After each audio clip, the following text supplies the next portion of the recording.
Halo semua, Assalamualaikum warahmatullahi wabarakatuh. Kembali lagi di channel aku. Sebelumnya perkenalkan, nama aku Aninita Putri Kusmawardani dengan NIM 12300021017. Aku berasal dari Prodi S1 Kebidanan Universitas Nahdlatul Ulama Surabaya. Ngomong-ngomong, aku udah lama banget nih ya nggak bikin vlog. Dan kali ini aku bakal bikin vlog lagi nih guys. Ya, semata-mata untuk memenuhi tugas praktikum mata kuliah aku, yaitu mata kuliah Fisika Kesehatan dan Biokimia dalam Kebidanan. Nah, jadi tugasnya tuh ini ya guys, kan kelihatan nggak? Nah, di sini tuh aku akan membahas yang pertama tuh pengertian dari suhu tubuh, kemudian organ pengatur suhu tubuh itu apa aja, kemudian penyalaran sinyal ke tubuh, terus faktor-faktor yang mempengaruhi, dan mekanisme kehilangan panas dalam tubuh itu gimana. Oh ya guys, di sini aku bukan hanya untuk niatnya bukan hanya untuk mengerjakan tugas aja ya. Di sini niatku, aku juga ingin berbagi ilmu dari tugas ini ke kalian biar kalian semua itu tahu. Oke, siap belajar ya. Simak video selanjutnya.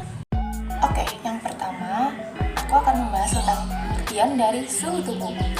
Suhu tubuh adalah pernyataan tentang perbandingan atau derajat panas suatu zat. Dapat pula dikatakan sebagai ukuran panas atau dinginnya suatu benda. Sedangkan dalam termodinamika, suhu adalah suatu ukuran kecenderungan bentuk atau sistem untuk melepaskan tenaga secara spontan. Nah, sekarang kan udah tahu pengertiannya nih. Setelah tahu pengertiannya, aku akan beritahu kalian organ-organ apa aja sih yang mempengaruhi dalam suhu tubuh itu. Nah, sebelum itu aku mau nanya nih, kalian pernah gak sih merasakan demam? Pasti pernah. Nah, kalau demam itu kita pasti merasa badan itu rasanya gak enak gitu kan. Dan langsung berpikir kalau badan kita ini rasanya tuh gak baik-baik aja. Dan ya, emang itu semua tuh bener. Karena apa? Karena suhu dalam tubuh kita itu sudah diatur teman-teman oleh organ yang namanya hipotalamus, teman-teman. Hipotalamus ini pusatnya tuh berada di otak. Ia tuh tugasnya mengatur suhu tubuh. Jika suhu tubuh kita naik, artinya hipotalamus sedang melakukan sesuatu, begitu. Oke, selanjutnya mohon maaf nih ya kalau pindah-pindah tempat. Lalu, apa sih yang dilakukan oleh hipotalamus itu? Jadi, bakteri dan virus itu bisa masuk ke dalam tubuh kita itu melalui mulut. Dan mereka itu akan masuk ke dalam darah dan mengeluarkan cairan yang membuat kita sakit, guys. Kemudian, saat cairan itu menyebar ya dalam darah, hipotalamus itu akan mendapatkan sinyal khusus. Nah, saat mendapatkan sinyal khusus itu, hipotalamus akan langsung menaikkan suhu tubuh kita. Hipotalamus menaikkan suhu tubuh kita itu untuk membuat bakteri dan virus tidak nyaman dan akhirnya keluar dari tubuh gitu loh. Dan setelah bakteri dan virus itu keluar dari tubuh kita, hipotalamus akan mengembalikan suhu tubuh kita ke suhu normal. Kemudian berapa banyak sih suhu yang dinaikkan? Nah, setiap orang tuh punya suhu tubuh yang berbeda-beda ya guys. Jadi jangan heran kalau suhu teman kita lebih tinggi atau lebih rendah daripada teman kita yang lain, itu jangan kaget. Karena emang setiap manusia tuh beda-beda gitu ya, nggak bisa disamakan. Nah, sebagian orang di dunia itu memiliki suhu tubuh sekitar 37 derajat Celcius. Dan saat ada bakteri, virus, hipotalamus itu akan menaikkannya menjadi 38 sampai 39 derajat Celcius.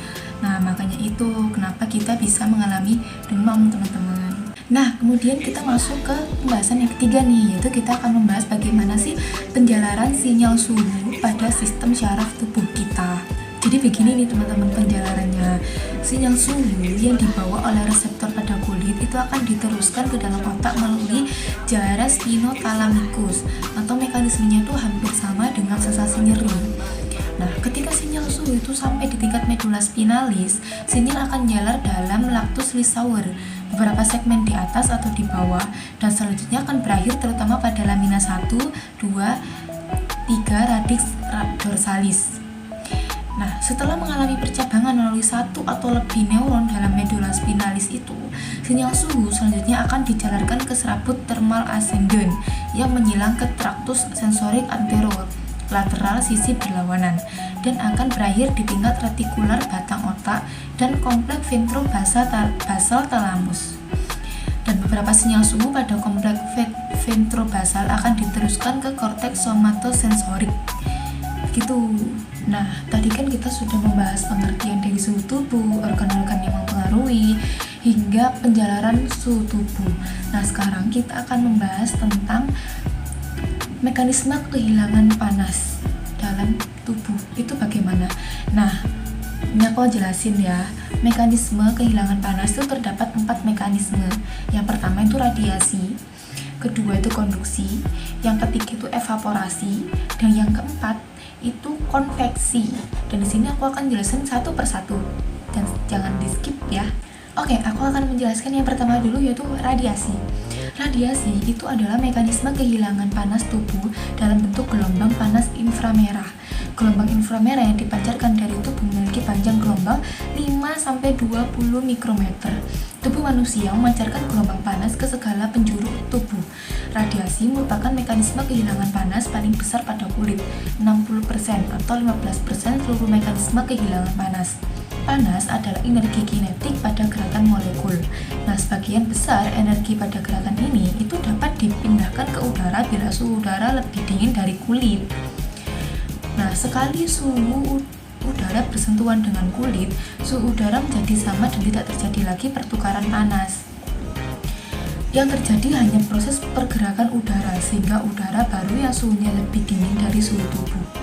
Seperti itu. Yang kedua yaitu konduksi. Konduksi itu adalah perpindahan panas. Jadi konduksi adalah perpindahan nih guys. Perpindahan panas akibat paparan langsung kulit dengan benda-benda yang ada di sekitar tubuh. Biasanya proses kehilangan panas dengan mekanisme konduksi sangat kecil. Sentuhan dengan benda umumnya memberi dampak kehilangan suhu yang kecil karena dua mekanisme, yaitu kecenderungan tubuh untuk terpapar langsung dengan benda relatif jauh lebih kecil daripada paparan dengan udara, dan sifat isolator benda menyebabkan proses perpindahan panas tidak dapat terjadi secara efektif terus-menerus. Yang ketiga yaitu evaporasi. Evaporasi adalah penguapan air dari kulit yang dapat memfasilitasi perpindahan panas tubuh. Setiap 1 gram air yang mengalami evaporasi itu akan menyebabkan kehilangan panas tubuh sebesar 0,58 kilokalori. Nah, pada kondisi individu tidak berkeringat, mekanisme evaporasi berlangsung sekitar 450 sampai 600 mili per hari. Hal ini itu menyebabkan kehilangan panas terus-menerus dengan kecepatan 12 sampai 16 kalori per jam. Evaporasi ini tidak dapat dikendalikan karena evaporasi terjadi akibat difusi molekul air secara terus-menerus melalui kulit dan sistem pernafasan ya. Nah, selama suhu kulit lebih tinggi daripada suhu lingkungan, panas hilang melalui radiasi dan konduksi. Namun, ketika suhu tubuh memperoleh suhu dari lingkungan melalui radiasi dan konduksi, pada keadaan ini, satu-satunya cara tubuh melepaskan panas adalah melalui evaporasi. Memperhatikan pengaruh lingkungan terhadap suhu tubuh. Sebenarnya suhu tubuh aktual yang dapat diukur merupakan suhu yang dihasilkan dari keseimbangan antara produksi panas oleh tubuh dan proses kehilangan panas tubuh dari lingkungan. Seperti itu. Kemudian yang keempat yaitu konveksi. Konveksi adalah perpindahan panas melalui aliran udara atau air.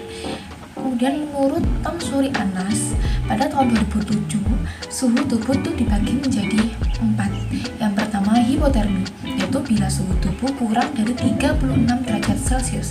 Yang kedua adalah normal, yaitu bila suhu tubuh berkisar antara 36 sampai 37,5 derajat Celcius. Yang ketiga yaitu ada febris atau pyrexia, yaitu bila suhu tubuh antara 37,5 sampai 40 derajat Celcius.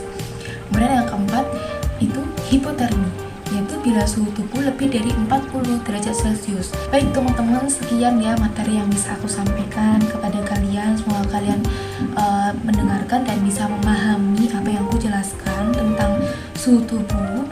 Dan tadi kan kita udah mengetahui kan pengertian dari suhu tubuh, organ yang mempengaruhi, penjalaran sinyal tubuh itu bagaimana, hingga mekanisme saat kehilangan suhu tubuh itu bagaimana. Kita sudah mengetahui semua ya.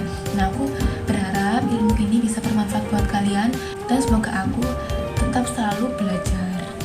Oke teman-teman, terima kasih semuanya. Jangan lupa like, comment, subscribe, and share video ini ke teman-teman kalian. Aku pamit undur diri. Bye-bye. Wassalamualaikum warahmatullahi wabarakatuh.